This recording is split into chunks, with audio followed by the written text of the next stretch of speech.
الحمد لله وكفى وسلام على عباده الذين اصطفى أما بعد فأعوذ بالله من الشيطان الرجيم بسم الله الرحمن الرحيم وذروا ظاهر الإثم وباطنه إن الذين يكسبون الإثم سيجزون بما كانوا يقترفون سبحان ربك رب العزة عما يصفون وسلام على المرسلين والحمد لله رب العالمين اللهم صل على سيدنا ومولانا محمد وعلى آل سيدنا ومولانا محمد وبارك وسلم اللهم صل على سيدنا ومولانا محمد وعلى آل سيدنا ومولانا محمد وبارك وسلم اللهم صل على سيدنا ومولانا محمد وعلى آل سيدنا ومولانا محمد وبارك وسلم۔ اللہ رب العزت نے قرآن مجید کی اس آیت میں تمام قسم کے گناہوں سے بچنے کا حکم فرمایا ہے۔ وَذَرُوا ظَاهِرَ الْإِثْمِ وَبَاطِنَهُ، چھوڑ دو وہ گناہ جو ظاہر میں کرتے ہو یا باطن میں کرتے ہو، اور یہ بھی فرمایا کہ جو تم کرتے ہو ان قریب اس کی سزا بھی ملنے والی ہے۔ اور اس بات کو اللہ رب العزت نے قرآن مجید میں بار بار بہت اہتمام کے ساتھ فرمایا، صرف ایک جگہ نہیں کئی جگہ آیا۔ ایک جگہ فرمایا الم یعلم بان اللہ یرا، کیا یہ لوگ نہیں جانتے کہ اللہ انہیں دیکھ رہا ہے؟ الم یعلم بان اللہ یرا۔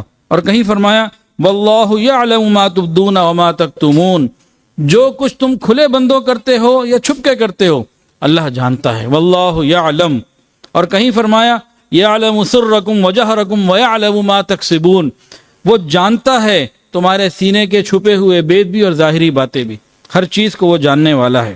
اور کہیں فرمایا ان اللہ یعلم سرہم ونجواہم وان اللہ علام الغیوب، اللہ تعالیٰ ان تمام پوشیدہ باتوں کو اور سرگوشیوں کو جانتا ہے۔ حضرت فرماتے تھے کرو بات ساری رات، وہ ہر بات کو جانتا ہے۔ کہیں فرمایا واللہ یعلم ما تسرون وما تعلنون، اور وہ باتیں اور اللہ وہ باتیں بھی جانتا ہے جو تم چھپ کر کرتے ہو اور علل اعلان کرتے ہو۔ اور کہیں فرمایا وَرَبُّكَ يَعْلَمُ مَا تُكِنُّ صُدُورُهُمْ وَمَا يُعْلِنُونَ، اور آپ کا پروردگار ان باتوں کو بھی جانتا ہے جو ان کے سینے چھپائے ہوئے ہیں، اور ان باتوں کو بھی جو یہ کھلم کھلا کرتے ہیں۔ صرف یہاں تک نہیں بتایا، بلکہ اللہ تعالیٰ نے فرمایا کہ دل کے اندر پیدا ہونے والے خیالات اور وساوس کو بھی جانتا ہوں۔ یہ اس کی رحمت ہے کہ اس پہ گرفت نہیں ہے، جب تک وہ خیال عمل نہ بن جائے، فقط ایک خیال برا آ کے چلا گیا اس پہ گرفت نہیں ہے۔ فرمایا وَلَقَدْ خَلَقْنَا الْإِنسَانَ وَنَعْلَمُ مَا تُوَسْوِسُ بِهِ نَفْسُهُ، حقیقت یہ ہے کہ ہم نے انسان کو پیدا کیا اور اس کے دل میں جو خیالات آتے ہیں ہم ان خیالات سے بھی خوب واقف ہیں۔ کہیں فرمایا یعلم خائنۃ الاعین وما تخفی الصدور، اللہ تعالیٰ آنکھوں کی چوری کو بھی جانتا ہے اور جو کچھ سینوں میں چھپا ہو سب جانتا ہے۔ اور ایک جگہ تو عجیب انداز سے فرمایا یستخفون من الناس ولا یستخفون من اللہ، یہ لوگوں سے اپنی حرکتیں چھپا سکتے ہیں اللہ سے نہیں۔ یستخفون من الناس، لوگوں سے چھپائی جا سکتی ہیں، شیخ سے، مرید سے، بیوی سے، بیٹی سے، والد سے، بھائیوں سے، ہر ایک سے چھپائی جا سکتی ہیں۔ ولا یستخفون من اللہ، اللہ سے نہیں چھپائی جا سکتی۔ اللہ فرماتے ہیں وَهُوَ مَعَهُمْ، اور وہ اس وقت بھی ان کے ساتھ ہوتا ہے اذ یبیتون ما لا یرضی من القول، جب وہ رات کو سرگوشیاں کر رہے ہوتے ہیں، گناہوں کی باتیں کر رہے ہوتے ہیں۔ وَكَانَ اللَّهُ بِمَا يَعْمَلُونَ مُحِيطًا، اللہ تعالیٰ نے ہر چیز کا احاطہ کیا ہوا ہے۔ یہ چند آیات پڑھی ہیں، قرآن مجید میں اسی مضمون کی اور بھی آیات ہیں، اور احادیث کے اندر بھی ان کا ذکر ہے کہ اللہ رب العزت ہمارے ہر حال کو جانتا ہے، جو کھلا ہوا ہے، جو چھپا ہوا ہے۔ اب یہاں پہ آیا وَذَرُوا ظَاهِرَ الْإِثْمِ وَبَاطِنَهُ، اسم کیا ہے؟ الف، سا اور میم۔ اسم کیا ہے یہ بھی نبی علیہ السلام نے کھل کے بتا دیا۔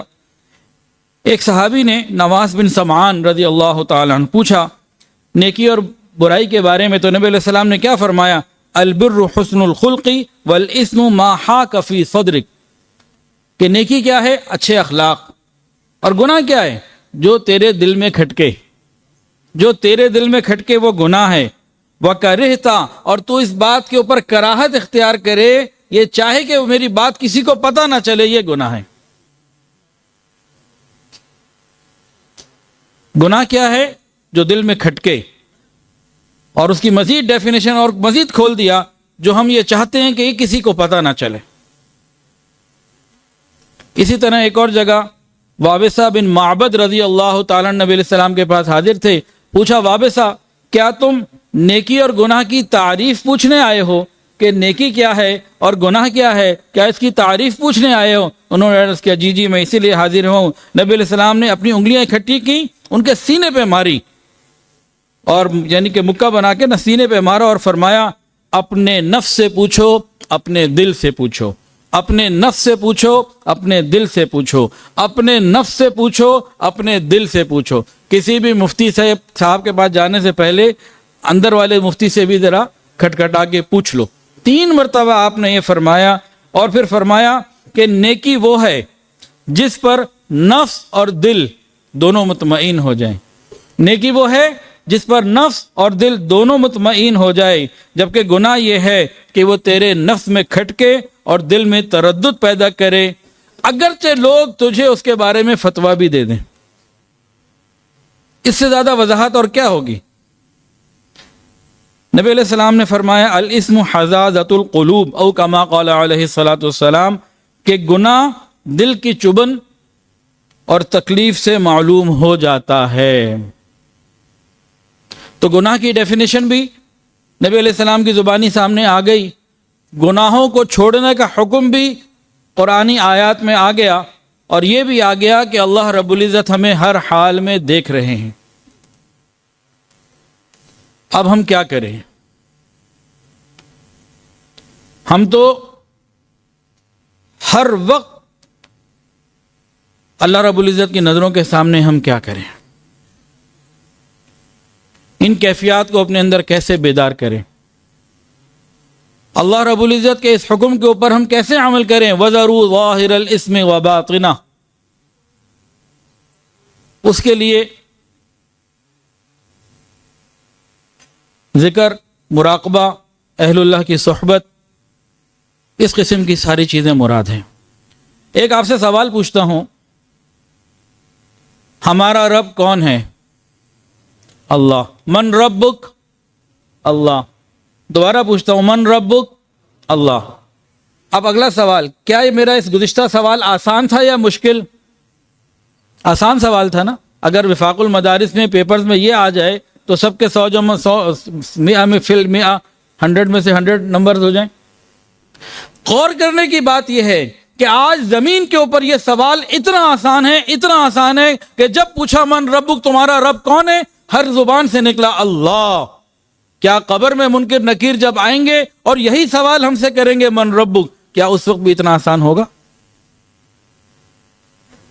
جو سوال زمین کے اوپر اتنا آسان، چھوٹے بچوں سے پوچھو جواب دے دیں گے، من ربک کا جواب ربی اللہ۔ ہر بندہ کہہ دے گا میرا رب اللہ ہے۔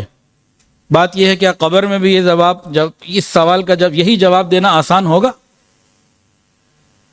اب یہ غور پہ چلی جاتی ہے بات، انسان کو احساس اور فکر کی طرف لے جاتی ہے کہ بھئی یہ معاملہ تو پیش آنا ہے، اب ہم کیا کریں؟ حضرت جی رحمۃ اللہ علیہ نے یہی سوال جواب ایک مجلس میں کیا تھا۔ یہ میری کوئی قسم بات نہیں، حضرت جی رحمۃ اللہ علیہ ہی کی تعلیمات ہیں۔ پھر آگے فرمایا کہ 3 باتیں ایسی ہیں کہ اگر ان پر ہم نے عمل کر لیا تو انشاءاللہ العزیز، ایک اللہ والے کی زبان سے نکلے ہوئے الفاظ ہیں کہ قبر میں جواب دینا آسان ہو جائے گا۔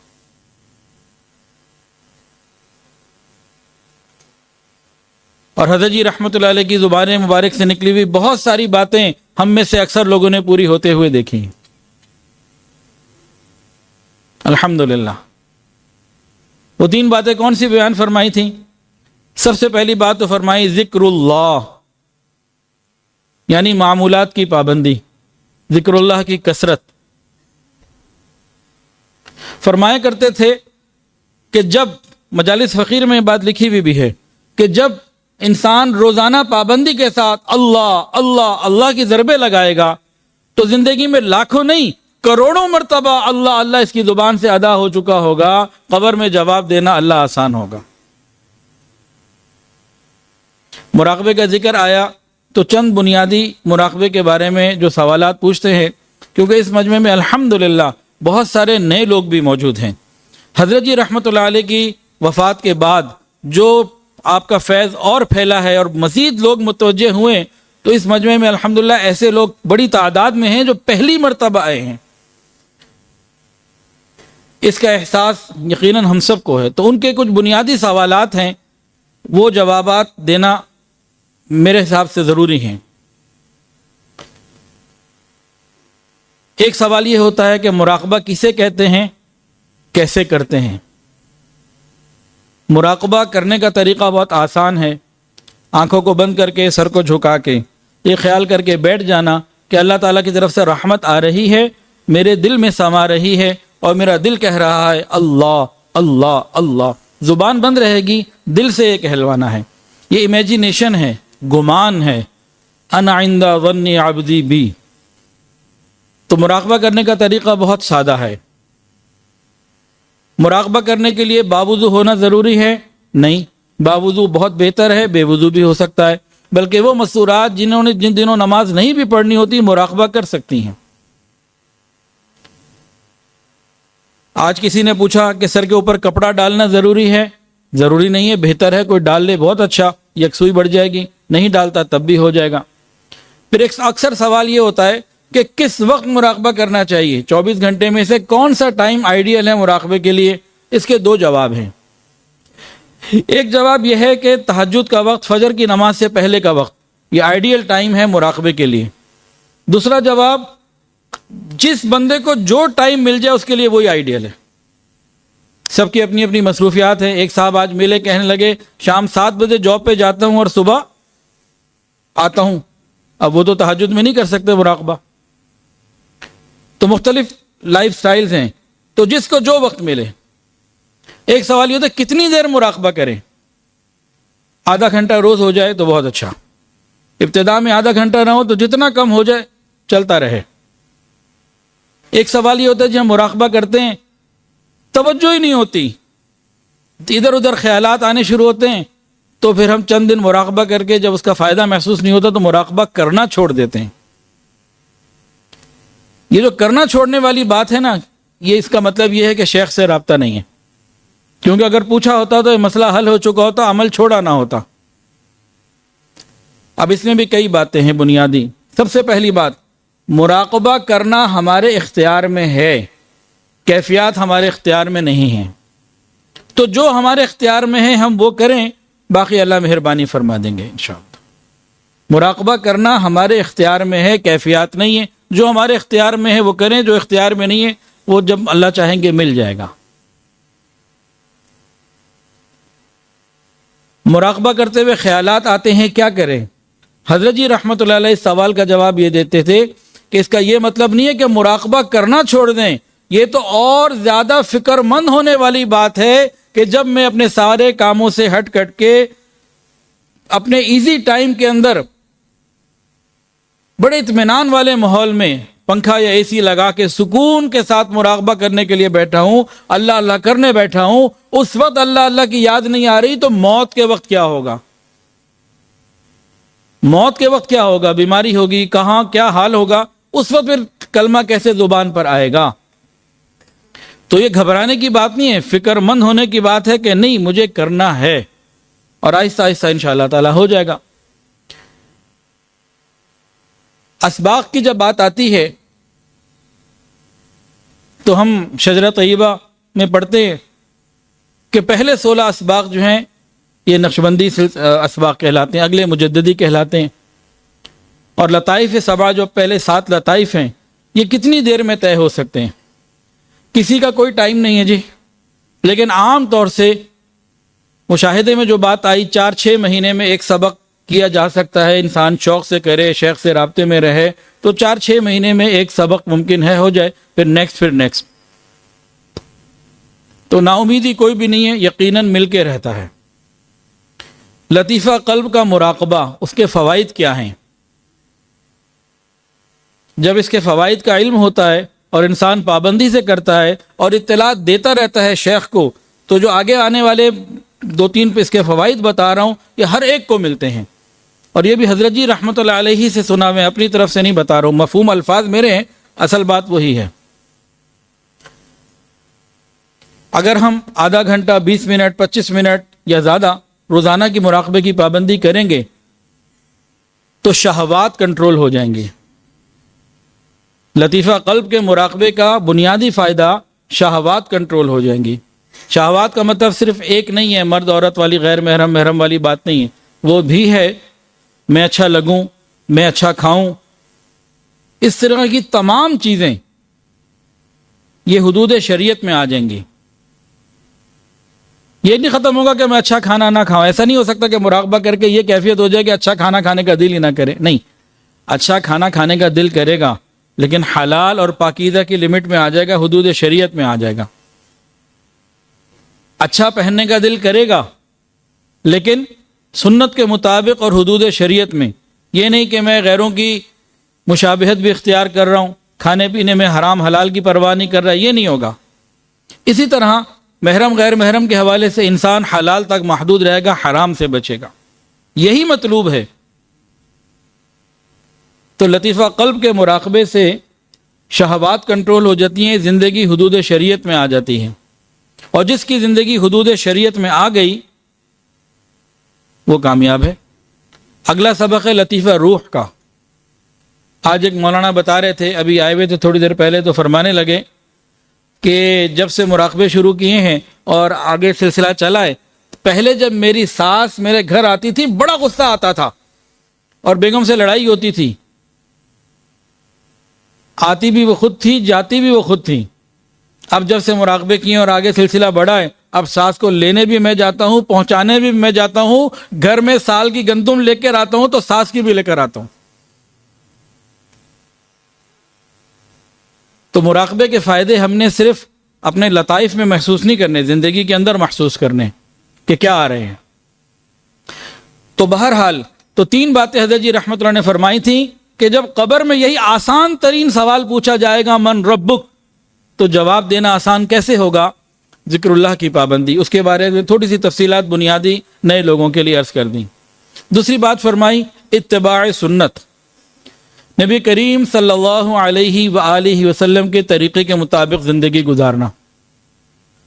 اچھا، اب ایک اور سوال پوچھ لیتا ہوں، یہ میرا اپنا، یہ حضرت نے نہیں پوچھا تھا. اتباع سنت کے مطابق زندگی گزارنا آسان ہے یا مشکل؟ آسان ہے جی، صرف آسان ہی نہیں ہے، بہت آسان ہے. جواب ٹھیک ہے، لیکن بعض لوگوں کے لیے انتہائی مشکل ہوتا ہے، یہ وہ گھبراتے ہیں.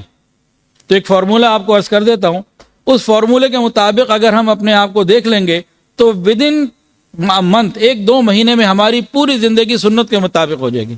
بہت آسان ہے. ہم میں سے ہر شخص اپنی ڈیلی روٹین لائف کے کاموں کو نوٹ کر لے، لکھ لے. بہت مصروف آدمی کے بھی ایک دن میں 10 سے زیادہ کام شاید نہ ہو. جتنے بھی جس کے کام وہ نوٹ کر لے.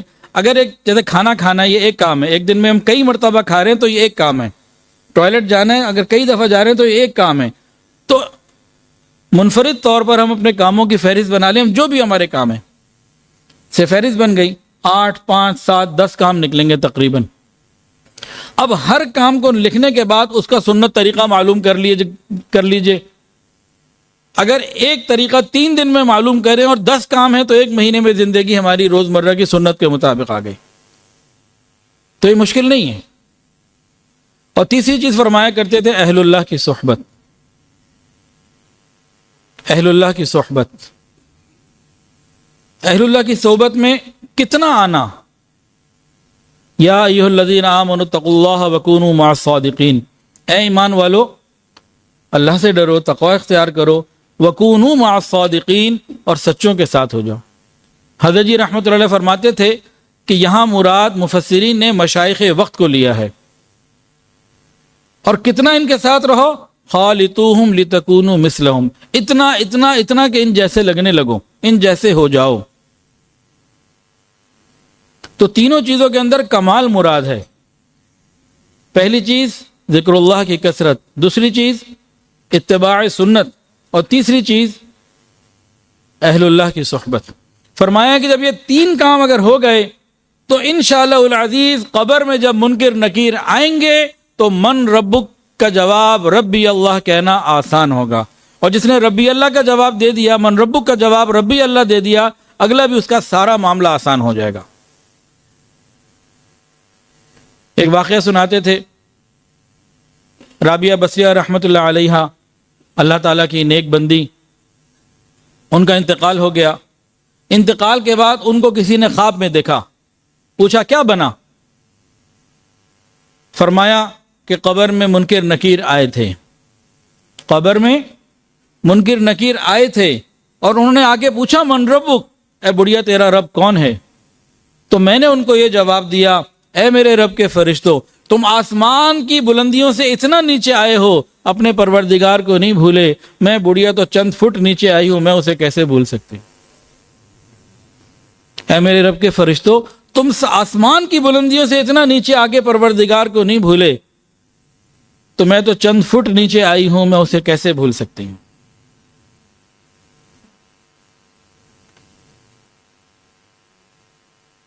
تو ان تین چیزوں کی پابندی سے وَذَرُوا ظَاهِرَ الْإِثْمِ وَبَاطِنَهُ، چھوڑ دو وہ گناہ جو تم ظاہری طور پر کرتے ہو اور چھپ کے کرتے ہو، یہ چیز پر عمل کرنا آسان ہو جاتا ہے۔ کہ جب دل میں یاد الہی ہوتی ہے نا، ایک ٹرم ہمارے ہاں ہے قلب کا جاری ہو جانا، قلب کا جاری ہو جانا۔ آج حضرت شیخ الحدیث صاحب دامت برکاتہ العالیہ فرما رہے تھے کہ موجودہ جتنے بھی نئے سالکین ہیں نا، ان کو جو شجرہ طیبہ میں اصطلاحات لکھی ہوئی ہیں وہ زبان سے ادا کرنی بھی مشکل سے آتی ہیں۔ تو فرما رہے تھے کہ خلفائے کرام کی ذمہ داری بنتی ہے کہ آنے والوں کو صرف اونچے اونچے مقامات اور بیانات کی بات نہ بتائیں، بنیادی چیزوں کے اوپر بھی مریدین کے اوپر غور کریں، دیکھیں کہ کس کو پاس اس کو سمجھ کتنی ہے۔ اسباق بڑھ رہے ہوتے ہیں لیکن بنیادی اصطلاحات ادا کرنی بھی زبان سے مشکل ہوتی ہیں۔ اس کی کئی وجوہات ہیں، کچھ ذرا مشکل بھی ہیں، لیکن جب انسان ایک چیز پہ فوکس کرتا ہے تو آسان بھی ہو جاتی ہے، مشکل نہیں رہتی۔ قلب کا جاری ہو جانا کیا ہے؟ اس کی جو اصل اور بنیادی چیز ہے نا، جیسے ہی اللہ رب العزت کی نافرمانی کا موقع ملا، خیال آیا، دل ڈر گیا، یہ قلب کا جاری ہونا ہے۔ جیسے ہی نافرمانی کا موقع ملا اور دل ڈر گیا تو بس یہ معاملہ آسان ہو گیا۔ اس کیفیت تک ہم نے ان تین کاموں کے ذریعے اپنے دل کو پہنچانا ہے۔ یہ ہمارا ایک ٹارگٹ ہے، یہ بیسک ٹارگٹ ہے، ابھی اور بڑے منازل ہیں۔ جو مضمون میں نے لیا تھا وہ تو ان کا مفتی رشید احمد گنگوہی رحمۃ اللہ علیہ کی ایک نصیحت جو انہوں نے اپنے بیٹے کو کی تھی، بڑی قیمتی باتیں تھیں، تو لیا وہ تھا، لیکن پھر میں نے کہا اس کو تھوڑا آسان کر لوں، کیونکہ وہ ہائی میتھمیٹکس میں چلی جاتی ہیں، کیونکہ آج جتنے سوالات ہوئے وہ تو سارے بیسکس سے، بڑی بات تو کسی نے نہیں پوچھی۔ تو مجمع میں ایسے لوگ ہیں جنہیں بنیادی چیزوں کی بھی تربیت کی اور رہنمائی کی ضرورت ہے۔ تو ہم نے اپنے قلب کو جاری کرنا ہے، کروانا ہے محنت کے ذریعے۔ تو تین چیزیں اس میں ذکر اللہ کی کثرت، اتباع سنت اور مشائخ کے پاس حاضری، پابندی والی، روٹین والی، پکی والی۔ انشاءاللہ العزیز گناہوں سے بچنا بھی آسان اور تنہائیاں بھی اللہ رب العزت کی یاد کے ساتھ آباد ہو جائیں گی۔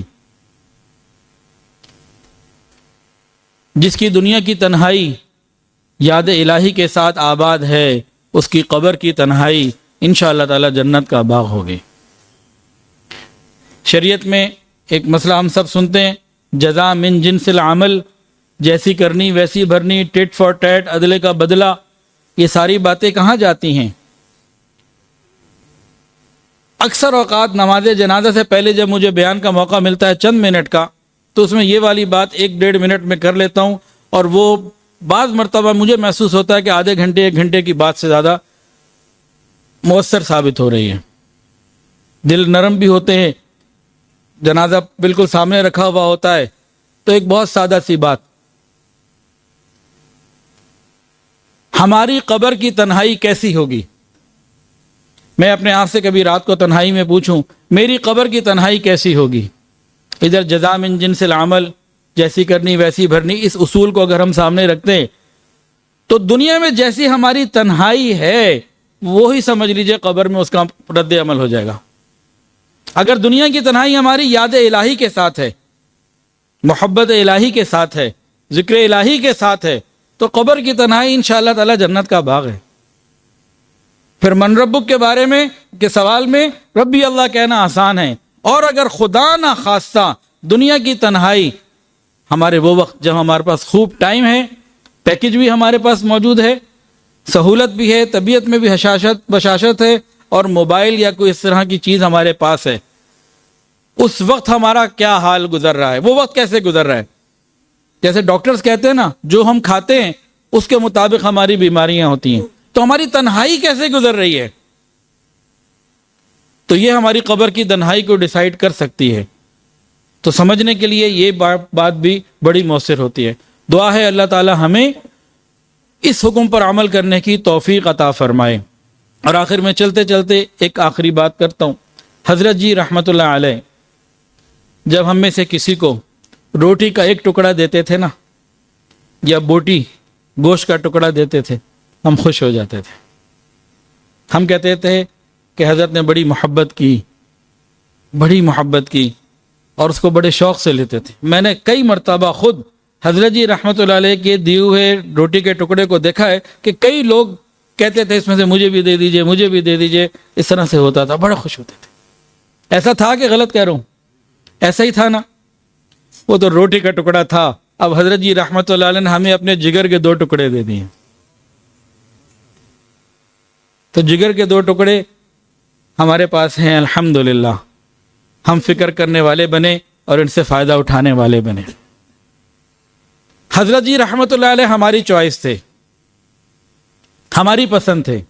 عام طور سے یہی ہے نا، حضرت جی رحمت اللہ علیہ ہماری چوائس تھے، ہماری پسند تھے، ہم نے پسند کیا تھا، ہم نے پھر اس خانقاہ کا رخ حضرت کو دیکھ کے اپنی خوشی کے ساتھ اختیار کیا تھا۔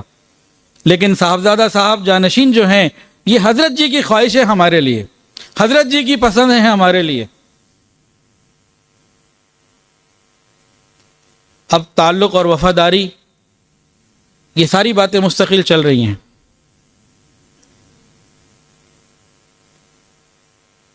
درخت پہ جب پتا لگتا ہے نا، بڑا خوبصورت ہوتا ہے، پھر ایک وقت آتا ہے اس کی عمر پوری ہو جاتی ہے، وہ پھر نیچے گر جاتا ہے۔ وہ کب نیچے گرتا ہے؟ وہ اس وقت نیچے گرتا ہے جب پیچھے والا باہر نکلنے کے لیے مکمل تیار ہوتا ہے۔ دیکھنے میں لگتا ہے کہ پتا گرا ہے، خزاں آ گئی، سبزہ چلا گیا، لیکن قدرت کا قانون کچھ اور ہوتا ہے۔ اب اندر والے کو باہر نکل کے اپنی بہار دکھانے کا موقع دینا ہوتا ہے۔ ان 3 باتوں کے بعد جو ان 3 باتوں سے پیغام ہے نا، آج میں تو حضرت صاحبزادہ صاحب سے 10 سال پہلے بیعت ہو گیا تھا، وہ میں نے واقعہ ان کو سنایا ہوا ہے۔ بیعت سے مراد ذہنی طور پر نا ایک وہ الگ تفصیل ہے۔ آج جو اس رسی کو تھام لے گا اور اس تعلق کی قدر کرے گا، نبھائے گا، آنے والے وقت میں اس کی اپنی قدر اور عزت بڑھے گی، کیونکہ بہت ساری چیزیں ابھی ہمیں نظر نہیں آ رہی، تو جو دیکھ کر آئیں گے نا ان کی وہ قیمت نہیں ہوگی، جو اس وقت دیکھ کر آئیں گے ان کی وہ قیمت نہیں ہوگی۔ حضرت جی رحمت اللہ علیہ کے ساتھ آخر وقت میں جو لوگ نئے شامل ہوئے وہ، اور جو 25-30 سال پہلے سے شامل تھے، دونوں برابر مشکل ہے۔ ایک جنرل بات کر رہا ہوں، صحابہ کرام میں بھی یہی ملتا ہے، جو شروع والے ہیں اور آخر والے ہیں، فتح سے پہلے اور فتح کے بعد، ہجرت سے پہلے ہجرت کے بعد۔